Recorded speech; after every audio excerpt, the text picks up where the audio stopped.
It's our pleasure to welcome you all today to be here, and my colleague Rolf Dolph and myself. Welcome also on my side. I would like to be your host for the next 4 days. When there's something wrong, just jump on me. I don't care. I have a big body, so I can handle that. So before we say some more words, I'd like to introduce our Rector Magnificus, Professor Dr. Ingenieur Tim van Hagen, to open this nice conference. Please come to the stage. Okay. Okay, ladies and gentlemen, thank you all. Good morning, everyone. Good morning to the Netherlands, good morning to Delft, and good morning to the Delft, and welcome to the Delft University of Technology. And to the 11th conference on contact mechanics and wear of rail and wheel systems, or CM2018. There's a very long tradition I just learned, starting from 82 or 86, well, very long ago. And still this problem has not been solved completely. Well, you will talk about that the coming 4 days, I noticed. Here at our university, we have a long history in transport engineering. Back in the first half of the 19th century, King William I ordered the building of lots of roads and canals to facilitate the transport of goods here in the Netherlands. And it was no coincidence that his nickname was the Merchant. Then, in 1842, and that's a very important year for our university, his son, William II, founded the Royal Academy, the institution we now know as TU Delft. And its main purpose of that academy was to train civil engineers that were needed, among others, for the construction of roads and canals and for shipbuilding.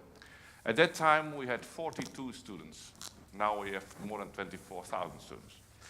Fast forward 1 3/4 of centuries, and transport and mobility are still core subjects of research here. During that time, cars have succeeded horse-drawn carriages, and canal boats have been complemented by ocean liners and airplanes. And of course, throughout that period, we have had rail transport.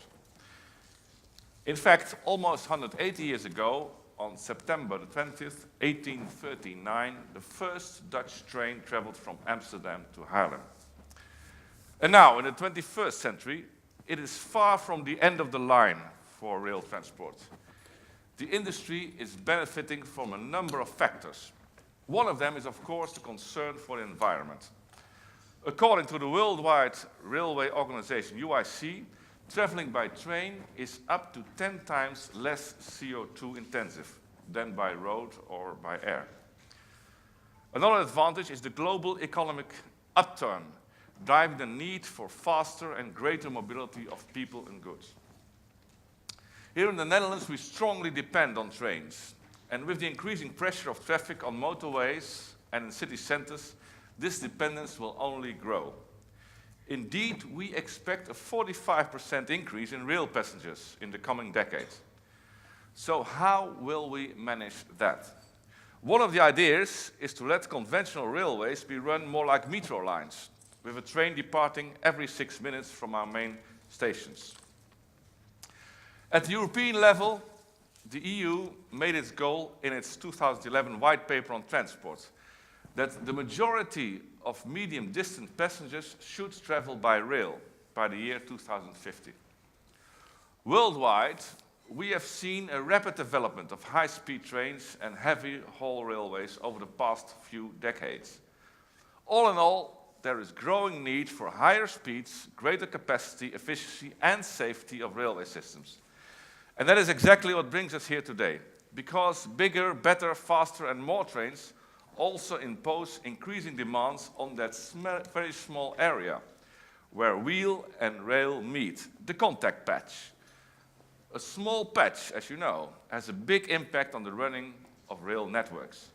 Train track systems are strongly affected by rail-wheel contact. How can we expand our understanding of the mechanisms involved? How can we improve the performance? And how can we better predict that performance so we can optimize maintenance strategies?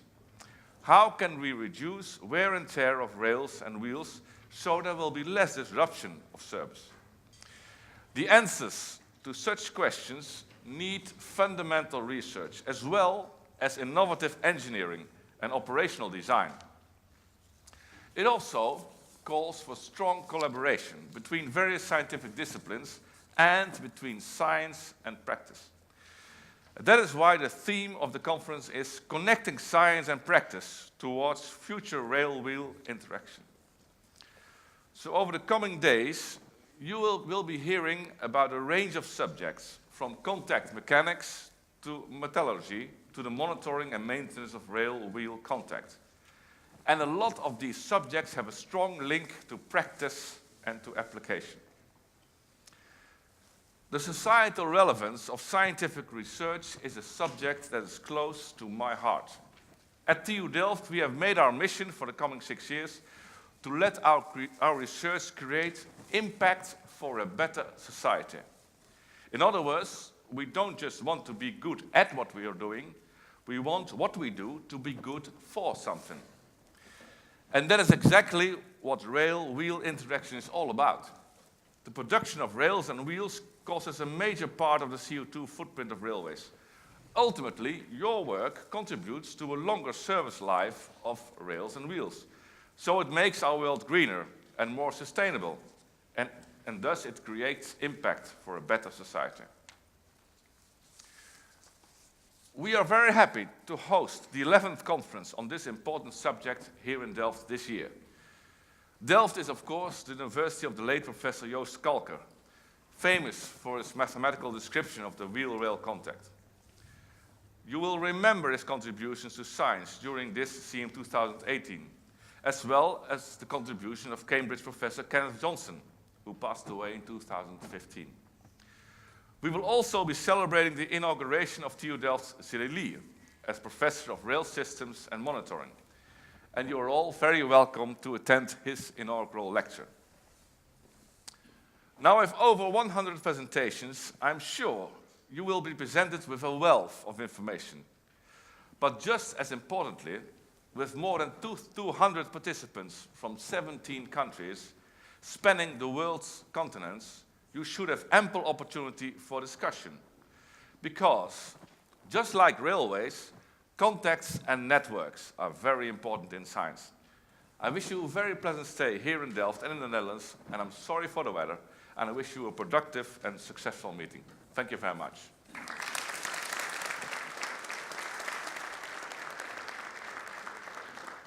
Thank you, Tim. Okay, now, Tim has to leave because he has other appointment. Now, let's welcome Dr. Stewart Grassi, the chairman of the International Committee, to give his speech. Please, Stewart.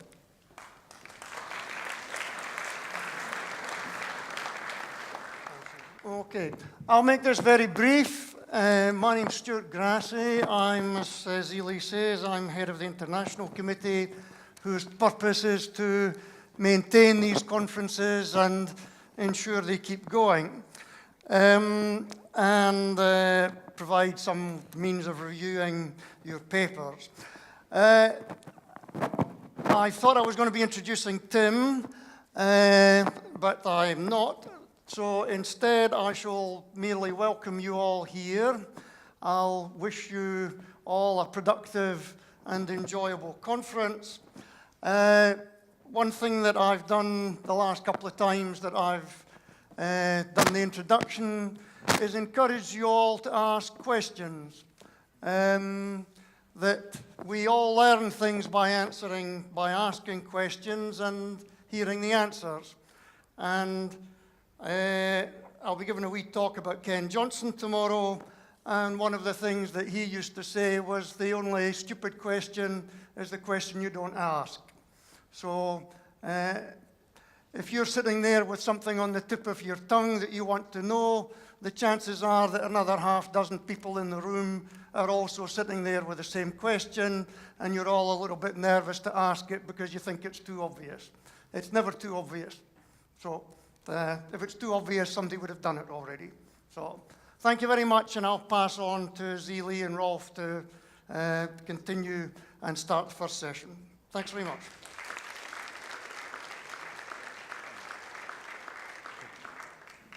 Now, my colleague Rolf Dollerfoot, Professor Theo Delft, and co-chair of this conference. He's going to explain some house rules and how the sessions and the posters are organized, and especially then how you may need to use the apps, for instance, for voting for the best poster. Please, Rolf.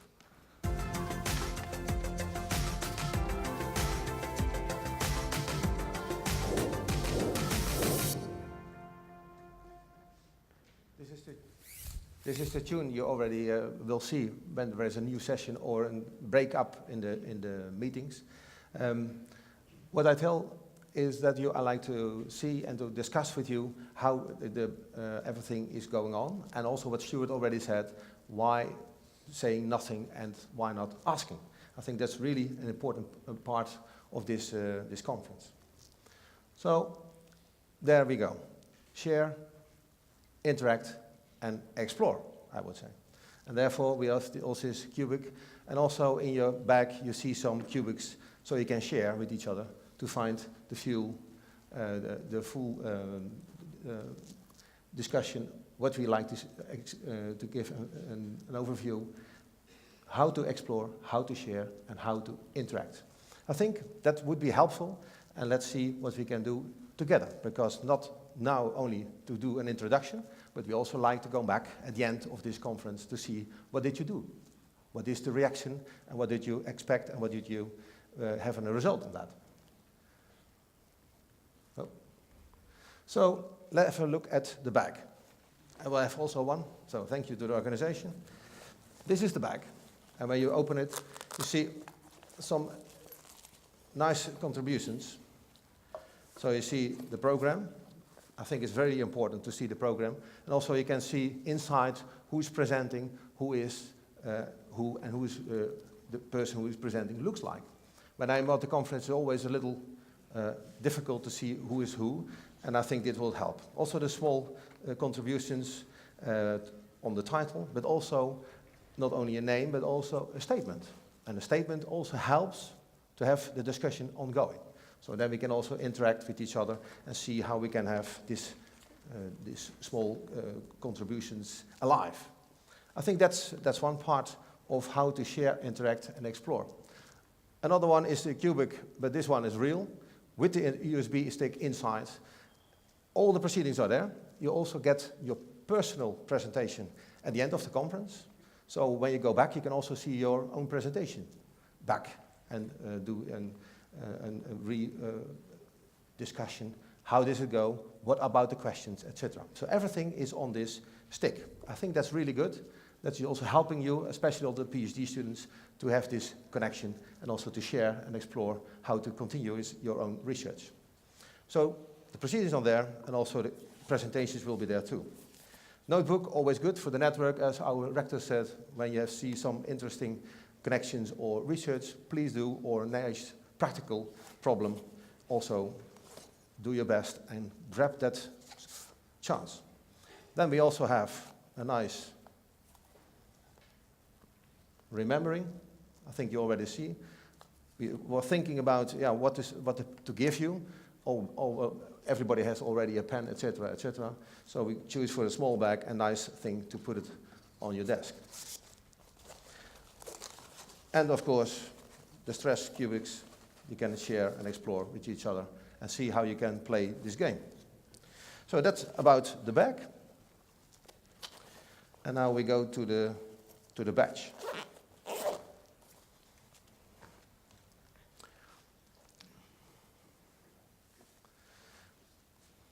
Because on your badge, everybody has on the right upper side, there is a code. And that code is helping you to activate the app we developed for you. And it's not only to activate the program, but also it is active, as an app has to be. So you can also vote at the Best Poster Award during this conference. And also when you like to know the program, or where you stay, where are the parallel sessions, the full program, everything is in the app. So I hope you can see how it works. Go to app.cm2018.org, add to the home screen, then type in these 4 digital codes. You can see over here. and then it must be accessible. If not, please go to the secretary, and there they will help you and find the problem. But I think mostly 80% all people already did it. So that's about the registration, the app, and how to go. So we are in this building. It's called Lijm & Cultuur. They make glue in the history, not anymore. Otherwise you couldn't move anymore. Everything is glued, no problem. But we are now in the central hall, here. This is the boiler where you can have nice talks and tea and coffee. And we have 2 rooms, Chemie and Chaos. And of course, when you are with the car, it's over there. Everything is also on the app to see what is and how it works. So, welcome. It's not working. Oh. So, the program in detail. In the program for today, you see our rector, myself and Zili, to do the opening, and also the keynote speakers of today, Wolfgang Schug and Richard Stock, and of course the sessions of today. So you can see this full in this program and also in the app. So as said by Stuart already, and also to our rector, we have a big history, a nice and rich history. A lot of developments came out of this group. So I'm really proud to host you today and also this full week to see how we can make this more and bigger for the next years, for the next 3 years, I would say. And that's really a challenge. And I hope to hear that challenges already at the end of this conference. So I say, why not going for a better railway system? I think that must be the goal, and therefore we need each other and everybody in this room. Otherwise we cannot make that jump needed to get better railways and also all better efficiency we need from the rail system. So therefore we have also students. So at my group, the group is more than 42 persons big. We have also a rail laboratory where we do all kinds of testing. So this is not a wheel rail, but this is a rolling pantograph testing in our laboratory. Why a roller? I think rolling is easier than sliding. We all know about what is sliding and the benefits of that. But I think rolling is much better. So that we do some testing about. Also another interface, you could say. We have also a laboratory. We have our rail testing facility, wheel rail testing facility. You see also Professor Zilili on the spot. And he's looking at the wheel rail interface. And the nice thing of our rail testing machine is that we can also give traction and traction control. We can also do the experiments on that one. So I think we can produce corrugation already, and we are now doing to see how can we produce studs or even squats. I think when you can produce, then you can do back re-engineering to see how can I get rid of it. So that would be a nice thing, and the students are really happy because it's not only modeling, you also can go into the practice to see how to do it. So what about the parallel sessions? I think we have a nice discussion also with the international committee. What should we do? Should we do a long presentation and then there is no time for interaction, no time to share? Therefore we say, no, we make the presentation a little shorter. So we make it 12 minutes and then there are 3 minutes to talk. I think that's good. Then we have this individual discussion, and per session we have 4 presentations, so be on time, be there. So we have a nice schedule and can follow that. And after that 4 sessions, or 4 speakers, after that session we have 50 minutes to talk. I think that's really good to see how we do it and see what are the challenges, not only for you, but maybe also for the full community as we are standing here. So, we have some tunes. So, we like to we have 3 tunes. We have the introduction tune, we already hear, and we have also the number Happy. And when you hear that song, then we are happy that you stop in your discussion and go to your session or whatever is ongoing on the program.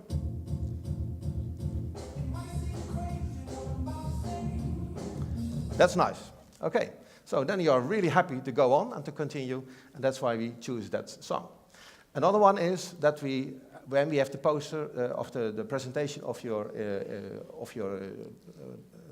in the sessions, exactly about 40 minutes and 59 seconds, you hear also a sound. That's the announcement in Holland when there is a delay. but this time it's a stop. So don't go on, please, because otherwise we ruin our 3 parallel sessions. So that would be nice to say, okay, stop, and that's it. So please be my guest. That are the 3 sounds. So what is the essence of this conference? I really liked this statement. If I had more time, I would have written a shorter letter. And that's also what I teach my students. Making a presentation of half an hour, I would say easy, because it's your work, you go for it. But make a presentation in 1 or 2 minutes, that's really tricky, because how to make the essence in 1 or 2 minutes. And I think that's maybe more what we can learn as a community, how to bring our message to other people who have no idea what we are doing, and how to bring these messages and how to discuss about that. So I think that would be a nice capture the essence of the conference. So the bigger picture is already discussed. What is most important, finding or making conclusions. So I think that's an issue, how to make this bigger picture together. And therefore we need the full society, as we're sitting here, to make these next steps. How does your work relate to practice? Another side of the coin. Models are nice, but how to use it, how to implement it. I think that's also really interesting, how to connect this and explore how to make this connection from practice into the real modeling and science. And of course, at the end of this conference, I'll make the statement, what do we standing in the next 3 years? What is our plan? What is our challenge for the next 3 years? We have a lot, it's my opinion, but I like to hear that also from your side. Challenges. Which would be your preferred change or innovation be in or related to railways on contact mechanics? Nice question, I think. And dare to challenge yourself and also your peers to make that step. I really like to share, that's my hobby, I would say, but sometimes others are more in focusing their topic and not sharing, and I think that will delay your research yourself. So I like to put that especially on the focus. Education. We have online education here in Delft, and I think we are really proud that we are making this. Also thanks to the Director Magnificus, he put a lot of money in to make this happen, especially on railways, because railways is, of course, a very small discipline when you look to the other technical researchers, and I think that's really a nice way of sharing the knowledge we have. We have a lot, and I think doing online, then we can reach everybody of you, because when you're sitting here is also important to make the connection, but that's only once in 3 years. And why not doing this every time when we have an online session or an online education? So that's what we go for it. Why not doing this online research together with education? So that's what we do. Educating tomorrow's engineers, placing specialisms into a system view, and the system is more or less what about. And therefore, real interface is one part of that full system of railways. So I'd like to show you an introduction film. Look at our universe. An amazing assortment of incredible objects, isn't it? An enormous system in which everything is connected. You could call it a miracle. Take this guy. He overslept by 35 minutes, ran 531 steps, while drinking 68 milliliters of coffee with only 47 seconds left to catch his train. It's almost a miracle that he made it on time. Little does he know that the train approaching him is anything but a miracle. It's on time too, thanks to the commitment of people who made the switch from thinking of miracles to making them happen. Creating a sophisticated, safe rail system that's been operating since the 1830s, following the same principle: tracks, wheels, motion. And that story continues today, connecting cities, countries, continents, and people all over the world. Imagine the importance of a proper wheel-rail interface, the value of solid catenaries and pantographs, the wear and tear of the material, and the significance of proper maintenance. It's engineering that keeps things going, helping us to stay safe. With bright heads connecting these dots, connecting us, so we can find our ways to work, our friends, our homes, or completely new destinations. Without noticing, it's all part of one of the largest, most innovative systems in the world, where everything is connected, like in our universe. And the best part is, it isn't a miracle, it's engineering. You never realized that, did you? TU Delft offers you the chance to get acquainted with the complex challenges of railway engineering and operations during an exciting MOOC. Join us and get connected too.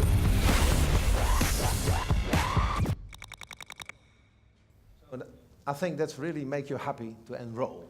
So why not to say how this MOOC looks like? So I will explain a little more. The last time we had more than 5,000 learners all over the world out of 134 countries. So I'm really proud that we reached that amount of people, and they also have a nice education level, say bachelor level or even more. So I'm really happy that we have reached this community.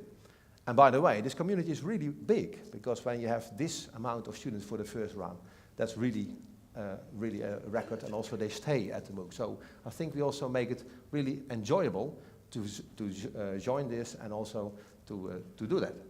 So you can here see some pictures of how we do and make this online education more attractive.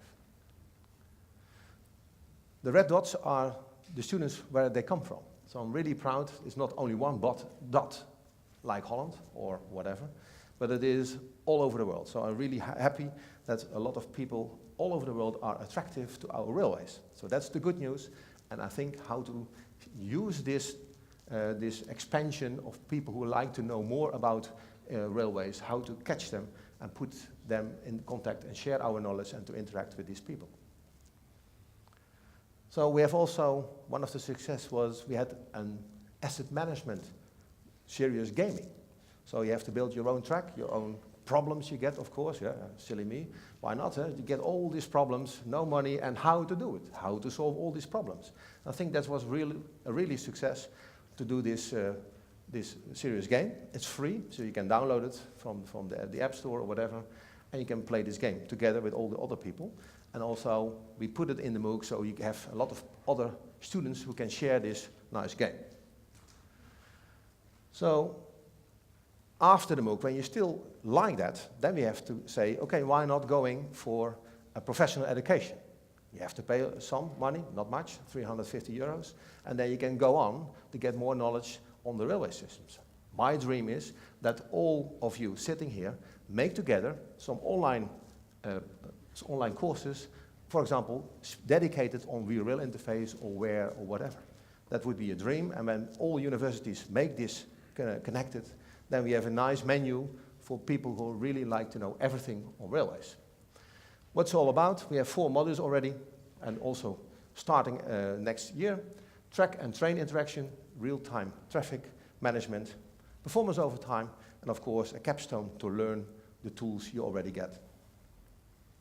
So, the practice. I think collaboration with ProRail for us in Holland with the infra manager is really important, and also the rolling stock owners are coming, like what you see on the rolling pantograph, for example. Combining experience and knowledge, I think that's really important to find the real connection with the science. Science is nice, modeling is maybe better, but proven is superior. So proven technology, it must be, otherwise you cannot innovate. That's more or less the slogan of every infra manager, because risk is not allowed, it must be safe, full. So what we do, we have modeling, we do the science, we have our laboratory, and we have our own CTO measurement train. We can do all these kind of tests outside in the track and test what we like. No issues, no discussion, no safety issues, and we can prove technology, and then we can implement it into the real world or to the market, what we do. So here you see our CTO train, 2 locomotives. We can go everywhere on the Dutch network. So if you like, be my guest. So what about education and practice? You all know that when we have a model, we have a 3D model. That's more or less what we do all the time now, but then it's just a model. I really don't like that. I think there is more what we can reach today with the techniques we can see around in our environment where we live. So 3D modeling is nice, But then we go to the virtual reality. That's the next step, I think. And also, I'm not happy with that one. Stupid glasses, why not? What can I do? So I believe in the mixed reality. So we had a first shot. I don't know if it works out. So I like to see what we can do, what we will do, and also what is useful with this new technique. Because I think modeling, you have to test in practice, but also to show the students how it works. So first I'd like to show our video introduction, and maybe we have a small discussion afterwards.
This new technique is really brand new, and we like to build up this new technique, because when you also go through a bogey, for example, for me is also really exciting. How does the balls in the bearing looks like? How it rolls, how it's vibrating, or eigenfrequencies in this bogey.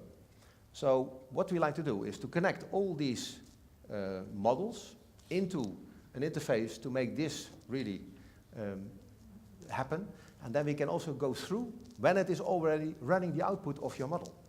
So when there is some vibrations in one of the parts, then you can also go there, look over there, and how it vibrates, and also how it is connected to the other parts of the components of the construction, how that vibrates too.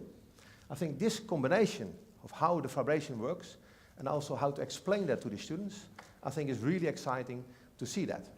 And I've also, for myself, I really like to enjoy this ride or the journey into the bogey and to see what is really ongoing inside. I never was there, so I think that would be really a step forward to educate, but also to learn more about our output of our models. How does it vibrate? How does it work? Maybe put an input to this real designed or modeled bogey or train. I think that's really the next step for the next phase, maybe in the next 3 years. And why not make this happen for the next 3 years when we are coming back for the next CM in 2021. So, yeah, what's next? I think we have a lot of challenges, which let's talk about, let's debate about, let's share and explore and interact with each other. How to do it, what to do, what are the main focus for the next 3 years for us.